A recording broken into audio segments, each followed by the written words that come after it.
I know that some in our audience know the finer points of hockey. The Chris Johnston Show. We are your friends.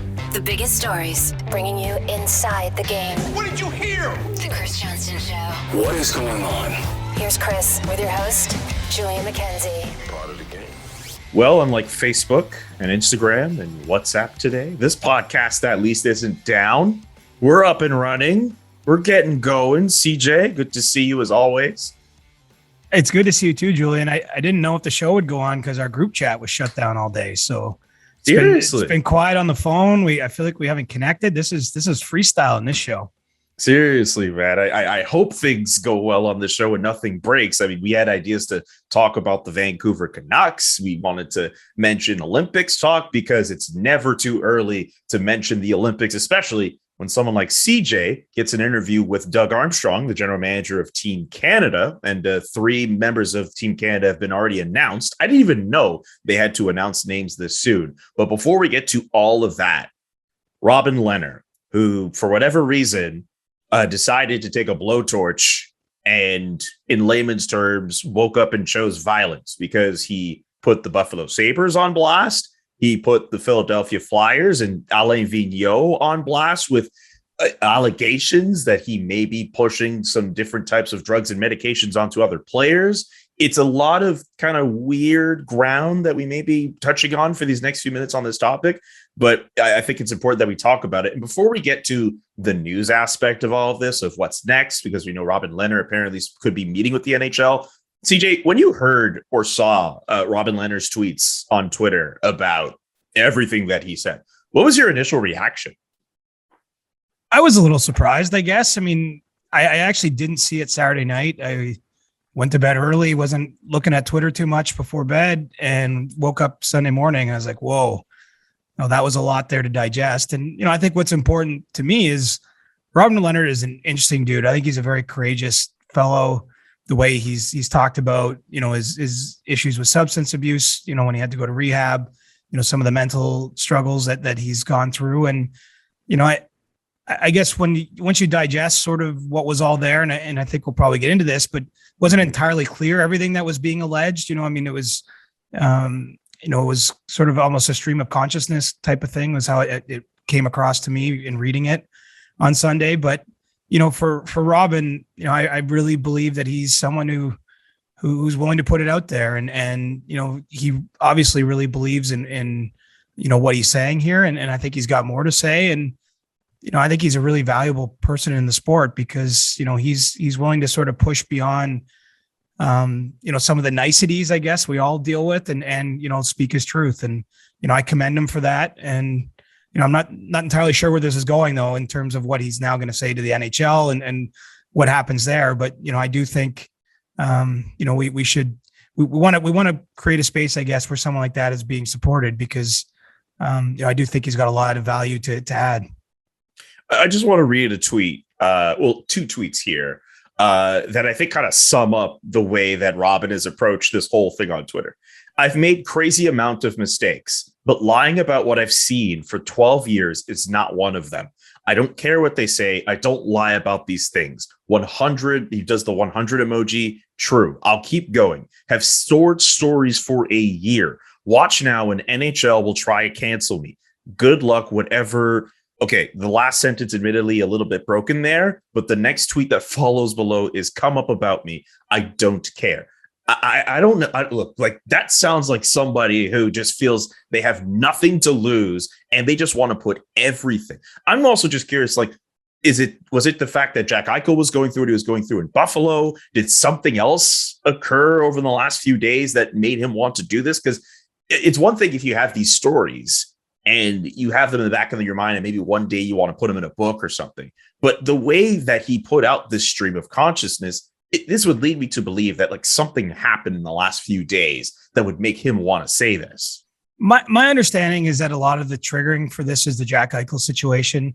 And, Okay. Obviously Robin spent a few years playing for the Sabres, knows Jack Eichel well. And, I don't know how much inside info he has on what's going on there, but certainly doesn't like the way this has gone on. And we've talked about this in a previous episode. I mean, that's that's a really complicated situation still, Julian. Like Mhm. he's no closer, in my opinion, today to being traded than when we, spoke about it 2 weeks ago. Obviously, I guess he is closer. Each passing day takes you one day closer. When it will happen, it's going to happen at some point. But there doesn't appear to be much movement behind the scenes with Jack Eichel. He still wants to have the disc replacement surgery. Sabres want to have him spinal fusion type of surgery. And when you're at that crossroads, I mean, I don't know how that solves itself. And then on top of that, Jack Eichel and his representatives are trying to find another team comfortable enough to give up a huge haul to get him and make that happen. And so anyway, it is a case where, it's a complicated injury. And I would say in Jack Eichel's case, it's not clear, there's different doctors that believe the disc replacement surgery is the right way to go. And it's not like the Sabres have the only set of doctors that believe the fusion surgery is the way to go. So there really is, it's kind of a crossroads or a stalemate in the medical community about how to progress. And Jack Eichel, because of the terms of the CABA, as with any player, doesn't have full control over his treatment plan. And so, I guess the fact that this situation has gone on and continued to fester, I mean, I don't know when we're going to see Jack Eichel play an NHL game again, unfortunately. I mean, this is very much up in the air. And so he's losing another valuable set of time here in his career. And, I think that's really what pushed Robin Lehner to speak out about some other things he didn't like, specifically to do with painkillers and Ambien, being given to players not in a prescribed manner from a doctor. Anecdotally, that lines up with what I've heard from some former players. I don't think that he's speaking so far out of turn here. It's hard to imagine this. And so, let's hope that I think the best outcome here is that both the NHLPA, which has already spoken to Robin, and, soon the NHL will do the same, take, what he has to say to heart and try to follow up on that. I do think there've been some positive strides in the most recent CBA with players and painkillers and those types of things, but it's a real issue. It's not, it's good of Robin, I guess, to shine his light on it because it's going to get it some attention and hopefully some action too. I want to add a bit of context before I ask my next question with regards to what Robin Lehner went through in Buffalo, according to his Twitter anyway. Forgive me, I am going off of his Twitter and doing the whole look down thing, but I think it's important we add that context. But Robin put out a tweet, which actually shows a photo of his ankle, and he captions it, "They screwed my ankle," in reference to the Buffalo Sabres, "big time. Then surgery, then pills. No care, almost died, but after forcing leg press after a few weeks, after bad high ankle sprain first game." And he references the ankle, that is foot after treatment. "Later, my soul is gone after a month after surgery. It's not all pretty." So this is clearly someone who felt that they were wrong by the way the Buffalo Sabres handled things. And just as from an outside perspective here, seeing that and looking at what's going on with Jack Eichel, of course, the Buffalo Sabres do not look good in any of this. The question I wanted to ask you kind of pertains to the second half of your answer, where you started going on the fact that the NHLPA obviously being involved, the NHL is supposed to be getting involved with Robin Lehner. Alain Vigneault had to address these allegations at a press conference in Philadelphia today and obviously denied what was being said out there. Is there any news on what the NHL might do with the Flyers or Vigneault, if they're going to be doing any investigations on that front? What can you just tell us? Well, I think it's a little premature to say what will come out of this, if anything. I think first step is to sit down with Robin and have him detail his allegations, what he knows, what he's got bottled up, that year's worth of stories he referenced in his tweets. And then I think if action is needed, then obviously there would be some type of investigation, whether it's the allegations against the Flyers or otherwise. One thing we should point out actually is that Robin has since clarified he wasn't suggesting that Alain Vigneault was actually himself giving out pills to players. He was more saying that he hasn't liked his treatment from what he's heard of some players. Interestingly, Leonard's never played for Vigneault, right? That's why, yeah. When you're reading the series of tweets, it was a little hard to follow in the sense that you're just wondering, where is this all coming from? Except that, Robin's obviously getting things off his chest. And, given what we know about him, given his paths, I would say this isn't someone who's going to be silenced. I sense that there's maybe a little bit of cynicism out there. People say, oh yeah, sure. He'll have these conversations and it'll never go anywhere.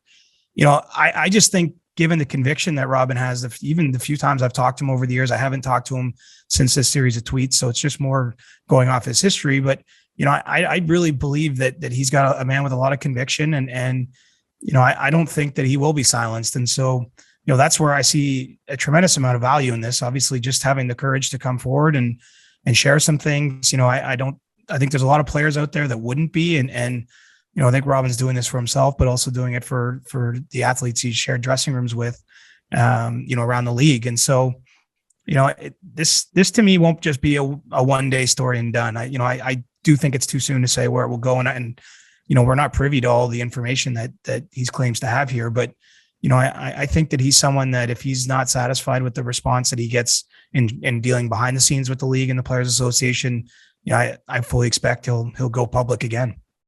What did you think about the fact that he chose the medium of Twitter to lay this all out? Because he could have, one, maybe gone on a podcast, or two, spoken to the media and maybe just kind of brought it up. He's spoken personally about himself to the media before. I'm just curious what you thought about the fact that he decided to go this stream of consciousness route by just divulging everything that he did on Twitter.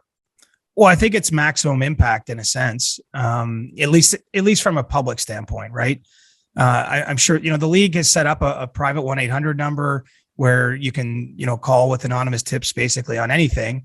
And they have pledged to look into those, accusations that might come across that line, to do with how players are being treated or things that are being seen.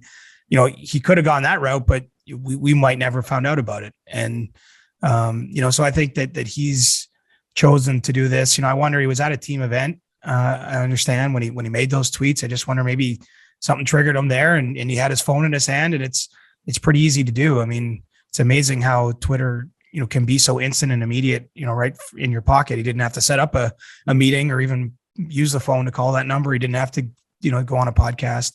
I don't know how thought through that part was, but, I'm sure the league on some level would rather all this be dealt with a little bit more privately or behind the scenes. But, again, Robin is very comfortable putting himself out there, and I got no issue with it. And as I say, I still think we could see him do it again, just because he didn't follow up and do another tweet storm on Sunday, or at least Monday, to the point where we're recording this podcast.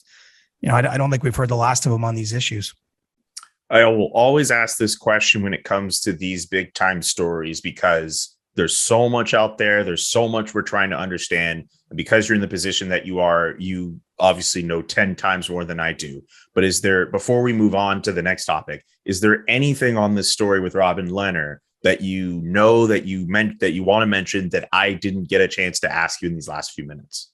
Nothing huge, but one thing, maybe just a point I neglected to make, is I actually think he's doing this from a positive position. I mean, obviously some of these allegations are tough to hear, but I do think that he wants to put the sport in a better place. I don't think he's looking to set fire to everything and blow up everyone's timelines on Twitter. Like, I really believe he's trying to help. And that's an important thing to keep in mind as we see what, sort of flows out of this. What the league ends up doing is, I really believe this comes from a good place in Robin's heart. Yeah, we're going to have to keep tabs on that story. And I know the rest of the hockey world will, because it seems when Robin Lehner speaks, a lot of people like to listen. And this particular report going around now is definitely something we're going to be paying attention to. I want to go from Robin Lehner to the Vancouver Canucks, who were also in the news over this past weekend. We had been trying to track down when or what the offers or deals would look like for their two restricted free agent stars, in Elias Pettersson and Quinn Hughes. Deals go down for both of them. A bridge deal for Elias Pettersson, a much longer deal for the defenseman Quinn Hughes. What were your initial reactions when you saw the salaries and the offers out there for both those players, and the fact that they came to terms over the weekend?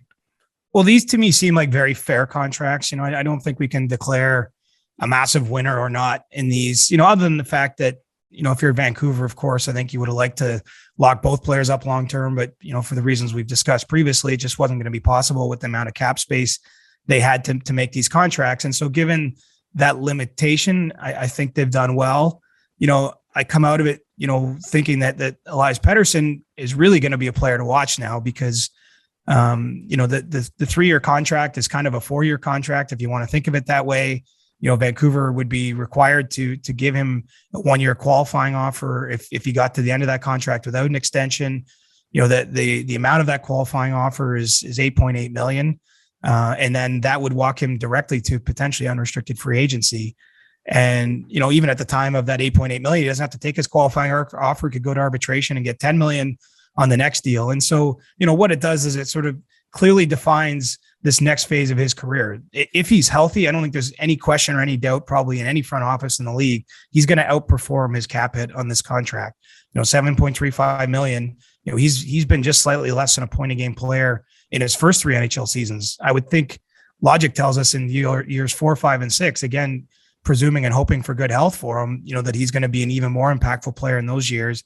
And if that is the case, Vancouver will be getting somewhat of a bargain these next 3 seasons. And they're going to try to win during those years, because it's going to get much tougher beyond that. You're either in a position where you're potentially losing him. And I don't think Elias Pettersson wants to leave Vancouver, but it's just hard to know what the circumstances will look like 4 years down the road, or you're going to be paying him a lot more money. And the challenge of building a great team around him and Hughes and Bo Horvat, Brock Besser is going to be a little bit tougher of a job for whoever's in that GM's chair at the time.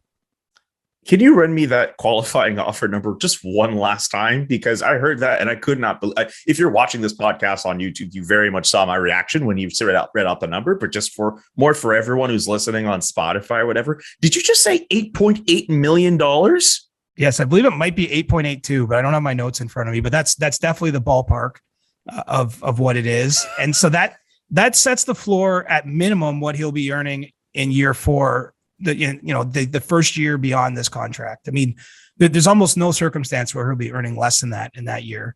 And then the year after that, which I believe is 25, 26, and no hockey fan really wants to think of this, but that's probably going to be the first year where the cap goes up significantly again. I mean, we're going to see some $1 million bumps, but it looks like by the projections as what we know now is, 4 years from now, basically is when we're going to see a cap jump, and it could be a big jump at that time. It could be a $10 or $15 million jump, and really impossible to say now, where exactly league revenues will go in the meantime. But I think it's quite conceivable there's a major jump, and imagine a player like Pettersson, at his age, be 25 or 26, potentially hitting the UFA market as that cap is jumping like that. I mean, he's as much as he probably would have preferred a longer contract. I know he was hoping to sign a 5-year deal, if possible. It's just that they couldn't get to a number that made sense for him to do that, with the cap constraints and all those types of things.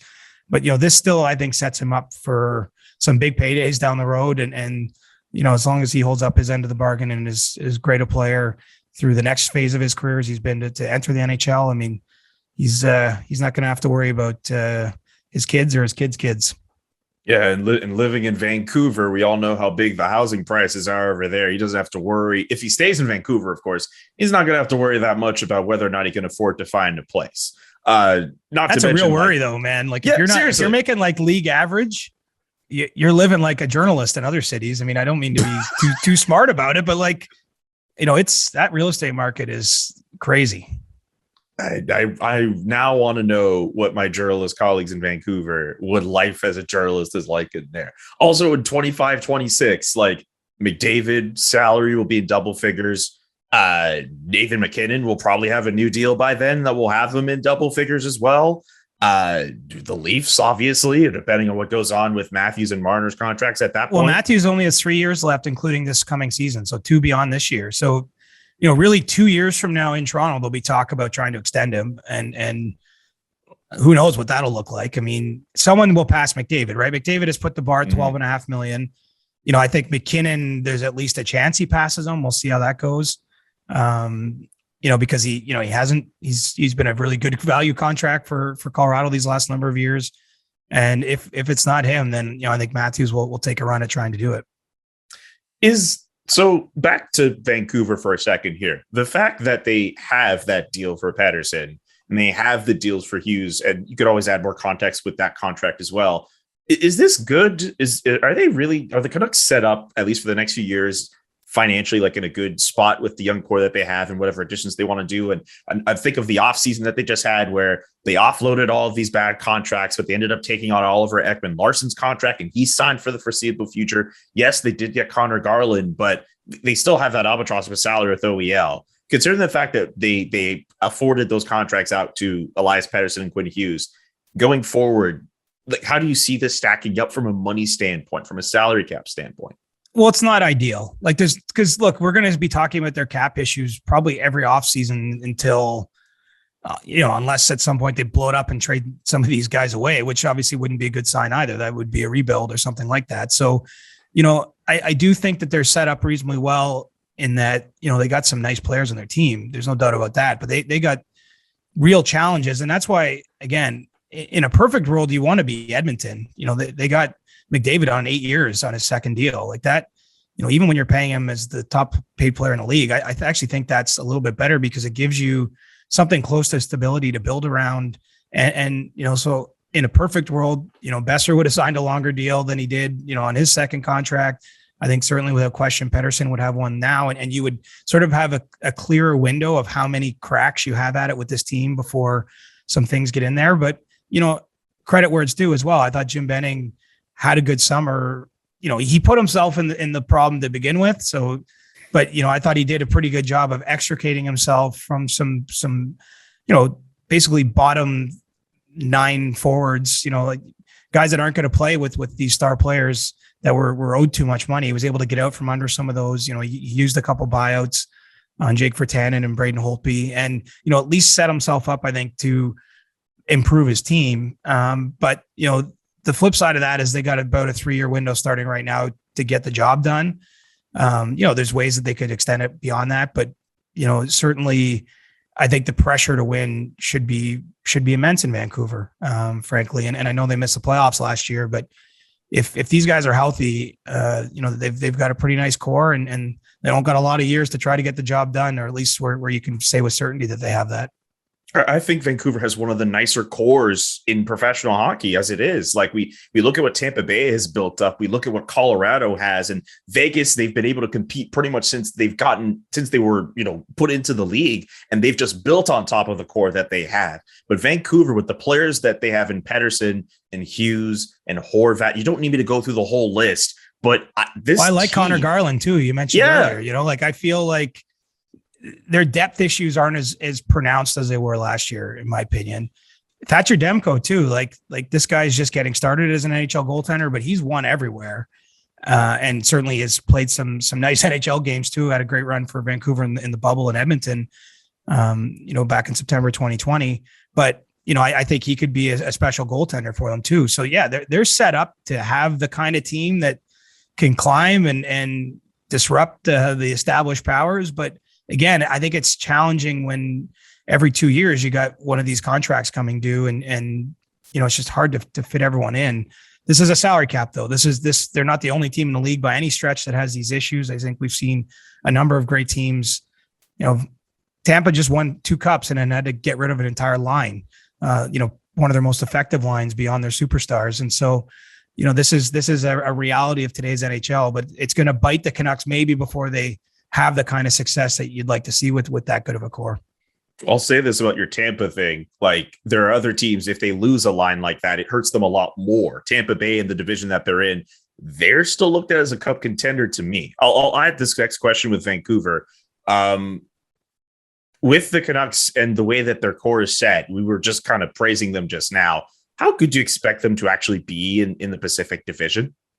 Well, they're in the division to make some noise. Like, to me, the Pacific is the weakest of the 4 divisions entering the season. I know that there's some good teams in there, but it's a lot of teams on the rebuild and sort of in some strange spots, like say Calgary. I don't know what to make of their team just because last year was such a disappointment. And I thought they were poised actually to have a good season last year heading into things. I remember that. I remember you said them to win the division. Yes, I remember we had a whole conversation about you picking the Calgary Flames. I remember you sold me on the Calgary Flames. Actually. Old takes exposed. I had to do my picks last year, and man, it didn't go well for me with Calgary. I really don't like doing picks, but like I made that. Me neither. I made that pick sincerely. Like I wasn't trying to clown on anyone. I just thought that they had a couple good seasons below the radar, and I liked the Tanev signing. Like I like getting Markstrom for them in free agency. It just looked to me like there was no reason not to think they'd have a strong season, but man, it didn't pan out. But back to the Pacific, I do think there's opportunity there for Vancouver. We're returning to those divisions. We're returning to that playoff format. They can get through 2 rounds. The problem is they're going to have to hit Vegas at some point. Maybe round 1, maybe round 2.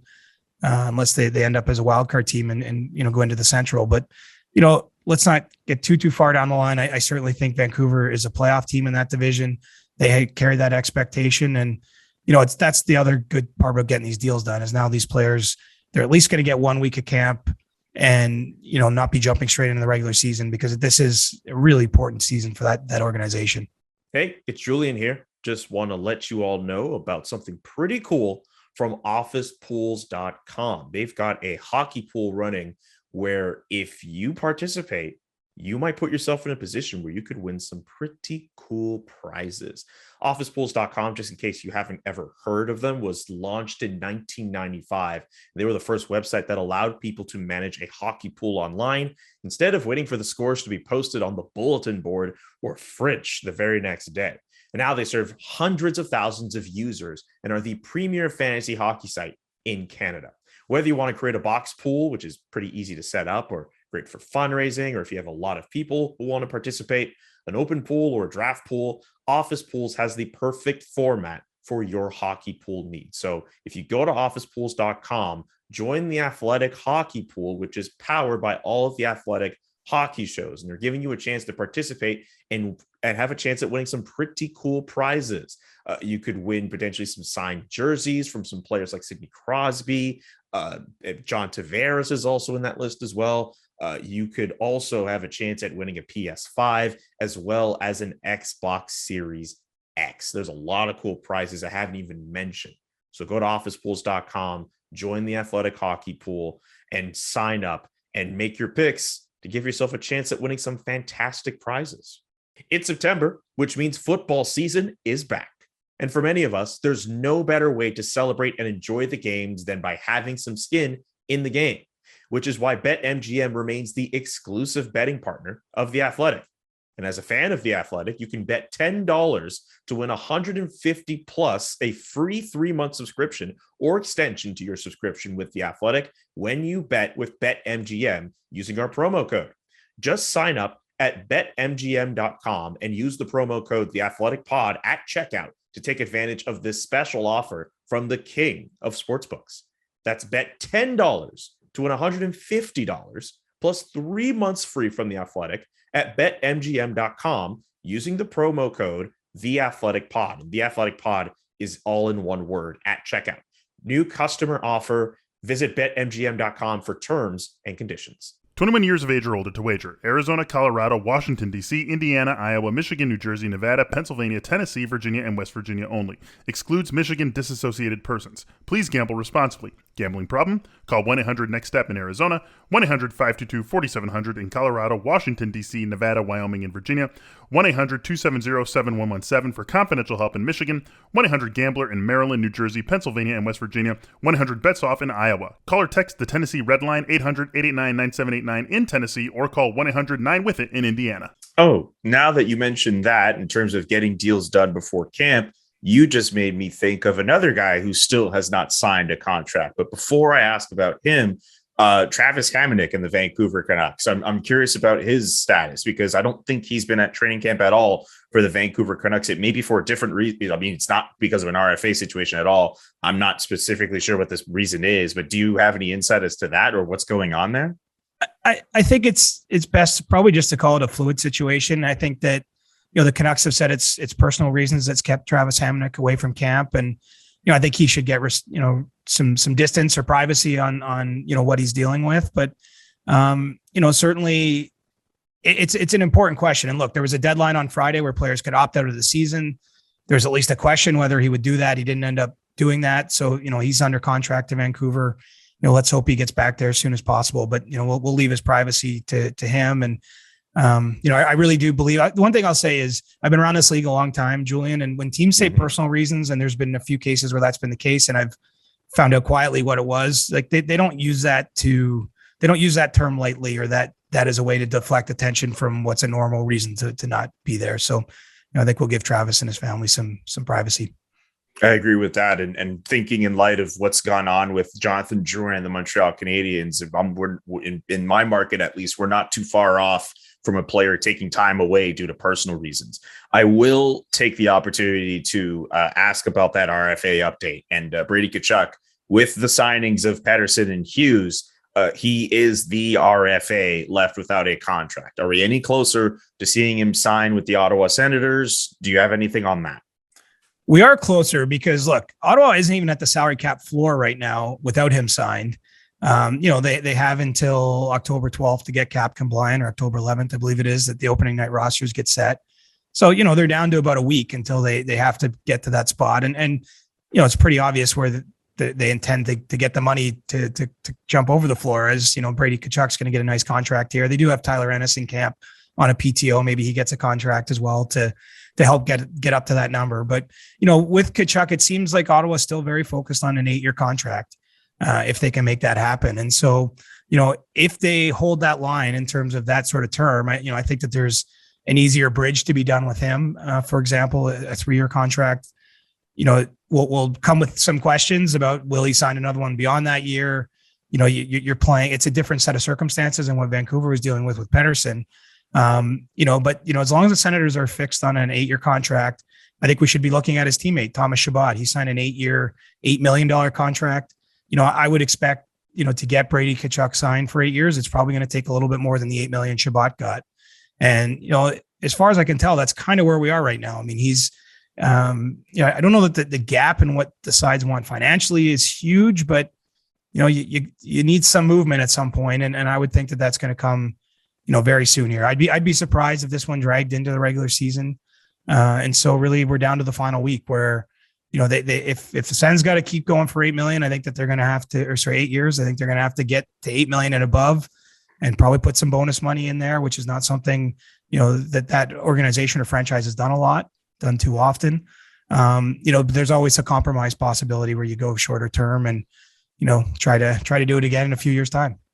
Have you taken stock at all as to what the Ottawa Senators fan base has been like with the Brady Tkachuk proceedings as they are right now? Have you been seeing on Twitter or other parts of the NHL world what Senators fans are feeling kind of right now? Are they just whatever about it? Are they patient? I imagine they would be impatient, but I'm kind of curious from your vantage point. I think they're pretty, they're starting to feel it. I mean, look, this is a great player for them to watch. One of the league leaders last year in both hits and shots on goal. I mean, he plays a very physical game around the net, can put up some points and goals in doing so. And he's part of what they hope is a young core, right? And Ottawa hasn't had a whole lot to feel good about, but the Senators finished last season great.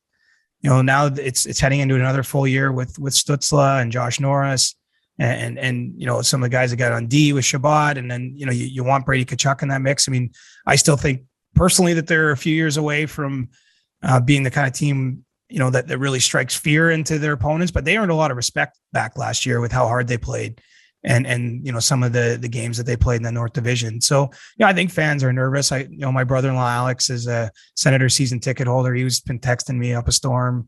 And I got a few people in my DMs always looking for Brady updates. So, I think it's getting tense, but, as I say, look, if you're a fan, you can worry. You can do whatever you want. I mean, I'm as irrational Blue Jays fan as there is. So I feel you. I'm not a hockey fan in the sense just because of my work, but I feel you. If your emotions are everywhere, I'm not going to tell you not to feel them. But if you look at this logically, I don't think you get too worried unless we get till next Monday. And if there's no contract, I think then, if the sides dig in and he starts missing real games, I think that's where the cause for real concern is. But they still got a week or so here to get this negotiation across the finish line. How often do your family members text you for insights on what's going on in the NHL? I'm curious about this. A lot. My family and my friends. The worst is trade deadline day, right? Because trade deadline day, you're live on TV. And obviously that whole day, if you're me, we just ambush everyone that might possibly give us some information. We're chasing all these rumors that we hear. And then my buddy would be like, hey, yo, what are the Flames doing? And I'm like, come on, I love you, man, but it's the wrong day. Just if there was a day that I could put family and friends on mute, it would be trade deadline day. I mean, most of the time I don't mind. I love hockey too. I don't mind conversing on this, but there's certain days where you're live on TV staring at your phone for 8 hours. You don't need your buddies being goofs in the messages there. No, the worst must be like, I don't mean to hijack this and make this about trade deadline day talk, and we could have a whole discussion on that closer to the day. But I just imagine like you're working on set somewhere and you're checking your phone for, news on some player moving, and like your phone is just going off, and you check your phone and it's just like, hey buddy, how you doing? Did the Flames do something? And you must be feeling so like stressed out. Like I'd be stressing the hell out. Yeah, and the other one that lots of people love to do is like take a picture of you on TV from wherever they're sitting and then just text you that picture. Oh my God. It's like this, it's like meta or something. But like a lot of times it's like, say guys I know that work in front offices and they're just sitting around, some teams are kind of quiet that day and they're just sitting in a big boardroom watching us all talk about this stuff for 8 hours. And so sometimes you get that, but it's all fun and games. I mean, I actually can appreciate it because I remember loving this too. Before I got to do this, I was that person. And, I try not to lose sight of the fact that people that care enough like that, like they help keep us employed. So, I try to give out the info where I can. I know there's a few people out there asking me to come on their podcast. I'm trying to do that too, while also balancing my day jobs here. But, I know we're lucky to get to do this, Julian. So, yeah, but I will say when we get, what is it, March 21st this year, I think is trade deadline. Like, don't be sending me goofy stuff in the group chat because you might see CJ get a little anxious in there. Oh, okay. Scouts honor, and we have this on wax. We'll have this on recording. I will not send you any goofy shit on March 21st during trade deadline day. Maybe I might just like send stuff to everyone else, but I'm not going to send you any goofy shit before 3:00. That's normally the deadline. After 3, maybe I'll give you like, the, hey man, you were great on the TSN panel or whatever, but I'm not sending you any goofy shit. I promise. Deal. You. I like that. And look, we'll probably be doing a show that night after. So we're going to have to talk that day. It's just, maybe when it's like 2 p.m. in the afternoon Eastern time, just like, let it lie a little bit. I got you, CJ. Okay. The last topic I wanted to discuss on this Chris Johnston show, great show. You had a conversation with Doug Armstrong, the general manager of Team Canada, ahead of the 2022 Olympic Games in Beijing. 3 players named over the weekend to Team Canada. No surprise, Sidney Crosby, Connor McDavid, and Alex Pietrangelo from the Vegas Golden Knights. Your work, by the way, with Doug Armstrong can be seen in the Toronto Star. What tidbits did you get out of it, or what were your biggest takeaways from your conversation with general manager Doug Armstrong? Well, I think because it's such a weird, it's just a weird period in our lives still. And because, the NHL only officially agreed to go to the games a month ago or so, like it's probably sneaking up on people how close the real decisions are coming here. And so, yeah, they've named the 3 players you mentioned as their first 3. Each country's doing that. I saw that Sweden's got Victor Hedman, Mika Zibanejad, and Gabriel Landeskog as their first 3. I'm sure in the coming days we'll learn among the other teams. But, by October 15th, which is getting soon, that's when Team Canada has to put in its long list, it's called. And basically at that point, those players are subjected to different sorts of drug testing. There's paperwork and stuff for them to fill out, but no one that isn't on that long list can represent Canada at the Olympics. So if someone came out of nowhere and had a monster season, if they're not that part of that list, October 15th, they're no longer under consideration in any way, shape, or form. And, in talking to Doug Armstrong, there's a couple things. Like he mentioned just the youth, like this is like going to be a real sort of turning over a new leaf for Team Canada, I think. And so, yeah, you're going to have Crosby there. I would think, Brad Marchand will be back. Patrice Bergeron, guys who played in the 2016 World Cup. Obviously, Alex Pietrangelo is from that group. But there's going to be a ton of new players. And they're not new to us as hockey fans. We're talking with the McKinnons and the McDavids, probably Mitch Marner, guys like Mark Scheifele, Mark Stone. But, players that have not played for Team Canada in a best-on-best event. And so I think that's actually, for me, one of the things I'm most excited to see is just kind of this, new wave of blood coming in and talking to Doug, there's a lot of planning going on. Like he said, they're more than a year into their player evaluations as a management group. They had a 4-day sort of retreat with the coaching staff, the management staff, the equipment staff in Banff in September, start of September. And so, yeah, this hasn't been maybe front of mind because just, again, everything's so weird, but this is going to happen quickly. We're going to have a Team Canada. We're going to presumably see them at the Olympics, although there is still the ability for the NHL and NHLPA to pull out right up until January without any penalty. But let's hope that this is going to be a great season and we're going to, actually get these teams picked. Because, I don't think we've had as much debate as you normally have around who should be there and who shouldn't be there, because it's kind of sneaking up on us. You know what's funny, actually? A couple hours before we got together for this podcast, I got asked by this ESPN radio station in Albany about whether or not players are actually really going to go to the Olympics. And like, I'm kind of more basic with it. Like, I'm just seeing the news that's out there. It's like, okay, they're allowed to go. And I feel like as if, like, at least on 2 different occasions, we've heard that the players are going to be able to go. But there seems to still be some doubt over whether or not this could happen. You just mentioned that the NHL could, in January, just say, you know what, we're not going to do this. Do you, Chris, actually think this is going to happen? I think it's going to happen, but I'm curious what you think about this. I definitely think it's going to happen just because the players want to do it so badly. There's a lot of reasons you could argue for them not to do it. For example, they didn't get COVID insurance as part of the Olympic deal. So if a player were to go to Beijing and contract COVID and have to miss time with his NHL team, theoretically that NHL team doesn't have to pay him for the time missed. They're not going to, unless something dramatically changes, and I really don't think it will at this late hour. They're not going to be able to bring friends and family. There's talk of them basically not being able to leave the bubble in the athletes' village, that they might have to wear tracking devices to be used for potential contract tracing and to track their movements. I mean, this, other than the fact you get to go represent your country in the biggest sporting event the world knows, this is going to be a very inconvenient Olympics, call it. It won't be a great experience, especially inevitably some team's going to go over there and not have a good tournament either. So you're going to put yourself through all these sort of sacrifices. You're going to get there. And then, if you don't win a gold medal, if you're Team Canada, or whether it's Finland or Sweden or Russia or the US, I mean, there's not room for all those countries on the podium, and all those countries will go expecting, to be in the conversation for a medal at minimum. So, I think that it says something about how badly, what this means to the players that they accepted the deal they did. And a lot of it is these guys like McDavid and Matthews. Victor Hedman actually has been quite outspoken. These guys grew up watching the Olympics with NHL players, and they didn't want to have that pass them by, not get that opportunity in their own careers. So I do believe it's going to happen. The biggest sort of existential threat to it not happening is if, this NHL season gets disrupted with COVID outbreaks. If a lot of games have to be rescheduled, like we saw last year, there's just not room on the calendar to do that and also have an Olympic break. So yes, if one team has to have 3 games rescheduled, that's probably okay.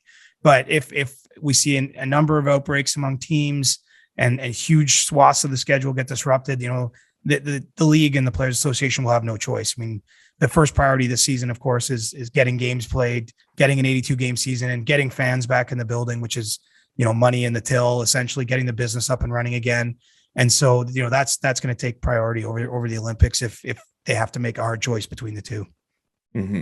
And with Team Canada, just going back a little bit more to the story you wrote with Doug Armstrong, one thing I found myself doing, it's actually funny that you said there wasn't that much debate. When I had to guest host on TSN 690 a few months ago, one day we essentially decided, we're going to talk about Team Canada. Right. And I ended up trying to put together a lineup, which, what's funny, I don't normally do that, but I was like, okay, crap, I have to do this for radio. So I know you probably have to do it through your work as well. Is there a name out there that you're thinking might surprise people, but might be even if they're just in consideration in that long list? I wonder if there's a name out there that's going to surprise people, because we know we're going to see Marner, we're going to see McDavid, we're going to see Crosby, Huberdeau is going to be there. I wonder, guys like a Ryan O'Reilly or a Matthew Barzal, or if you're in Montreal, depending on who you ask, people are going to wonder if Nick Suzuki has a fighting chance. I don't think he does, but I'm just curious if there's still going to somehow be a surprise name that could somehow end up in consideration for Team Canada this year. Well, I think all the names you mentioned will be on the long list, including Suzuki's, I would expect, because that allows, if he has, if he blossoms even more for the first half of this year, that they can at least have that more as a consideration for them. There's a guy like Adam Pelech, say the Islanders defenseman, who certainly doesn't have a lot of profile around the league, but, has played very well. And the Islanders have reached the Eastern Conference Final each of the last 2 years. And so he's played in a lot of big games. And I think he's someone that's on management's radar. I think the blue line in general is going to be an interesting choice. One thing Doug Armstrong told me is that in a perfect world, he's of the belief he'd like to have the lefties and righties match up in terms of, how guys shoot. I don't think Team Canada wants to be moving someone on the blue line out of position, whereas of course there's always a number of centermen that get moved to the wing at a tournament like this because Canada just has so many elite options down the middle. And I think when you look at the left side of Canada's D, it's not entirely clear how that will shake out. And, you do have players, whether it's a Pelech or a Thomas Chabot or Morgan Riley, these Darnell Nurse, they're certainly not all getting there, but they're all going to at least have a shot, I would think, at being a bottom pairing or the seventh guy, on the roster. And so, the blue line is probably the biggest choice. The goaltending will be interesting too, right? Carey Price in your city there in Montreal doesn't seem like he's going to be ready to start the season. After his off-season procedure, how does he play? I think we all see him as the incumbent. He had a great playoff run for the Canadians, but who did they bring in addition to him in case you get over to Beijing, he doesn't perform well. Carter Hart would have been in that conversation, but he's coming off a difficult year in Philadelphia. I think he can still get there with a bounce back, but the goaltending, I do think, was Marc-Andre Fleury going to get serious consideration? There's going to be some surprises here. I think probably the fewest surprises will be among the forwards. I think most of us would be agreed on about the top 9. And then you probably have an argument. There's a pool of like 10 players that could be in the next 4. And, I think Jonathan Taves could get back there despite missing all of last season, depending how he starts. I don't think it's impossible. I could see him in a 4th line / 13th forward role just because of his experience. And obviously I'm hoping Jonathan comes back and has a great season. It was tough circumstances that he missed all of last year, but it's an embarrassment of riches. Let's face it. Our B team from Canada would still put up a pretty good fight in these kind of tournaments. And, that's why I think it's a tough job that management has, and they're already zeroing in on it. Like they make that long list October 15th. They have a call early November. They have a call early December. There'll be probably a few more sprinkled in that aren't booked, but then they're making the team by January. So we're going to get it. I think as this season, the first 2 months of the season, we're going to have a lot more Olympic talk because I think it's going to be a real, thing around the league and for different countries where, there'll be a focus on it. October 15th I think is just way too soon to have that long list. Like if the NHL season starts like 2 days before that. Yeah. And the long list will be about 55 players. It sounds like, give or take 50 to 55. So, for Canada, again, when I'm claiming you can take 2 teams, you're only getting into what would be the 3rd team. And that's the list. And there is surprises. Like, who knows? There could be a rookie or someone who comes out of the blue, but I just think the reality is for Team Canada that those players just won't be able to play their way on. I guess so. I mean, it's Canada's Olympics to lose. I still think, though, don't sleep on the Americans and the embarrassment of riches that they have to offer as well. Probably not as deep as Canada has, but a team with Austin Matthews and Patrick Kane and the goaltending that they're going to have between Connor Hellebuck and John Gibson, just as their 1 and their 2. Or who knows how they'll order those 2 guys. Like, I think that's something you have to take notice of as well. And then, of course, Finland, Russia. They're going to miss Jack Eichel. That's the sad part. A sad aspect of Jack's story is that, unless something very unexpected happens, I don't think he'll be available for the Olympics. And, having him and Matthews as a 1-2 punch down the middle, I think that center position will be a big question mark for the Americans, after Matthews. You got Dylan Larkin and a few other guys, but they just don't have as many proven elite centerman as Team Canada does. Yeah. Chris Johnston's work on Doug Armstrong, again, you can check that out in the Toronto Star on top of all of the millions of other things that you have going on. Also, I appreciate you doing this, knowing that you did mention you are a Toronto Blue Jays fan. It's not the easiest funny to say postseason because the actual MLB postseason will be going on without the Toronto Blue Jays. I did not mean that as a slight. I genuinely feel your pain. So I appreciate you being on and doing this and not just deciding to just take this opportunity to just be like, I'm just going to talk about how sad I am about the Blue Jays. Best words in sports, bud. There's always next year. I genuinely feel bad for you, bro. Thanks. Oh, Jesus. There's always next year. All right, Chris, thank you so much. Of course, as always, for Chris, I'm Julian saying so long. We're back at it on Thursday with another edition of the Chris Johnston Show. And after that, the next Monday and the next Thursday and the next Monday and the next Thursday, we've got episodes coming out the wazoo for this show. We have to keep this momentum going. We're on guys. Spotify. Like, We're subscribe. on Spotify. We're on Spotify. Stop asking us, please. Seriously, we're on pretty much every podcast place where you can get us. And with that, that concludes today's episode of the Chris Johnston Show. Peace, guys. The Chris Johnston Show. Inside the game, twice a week. Follow Chris on Twitter @ReporterChris. And follow Julian McKenzie @JK McKenzie.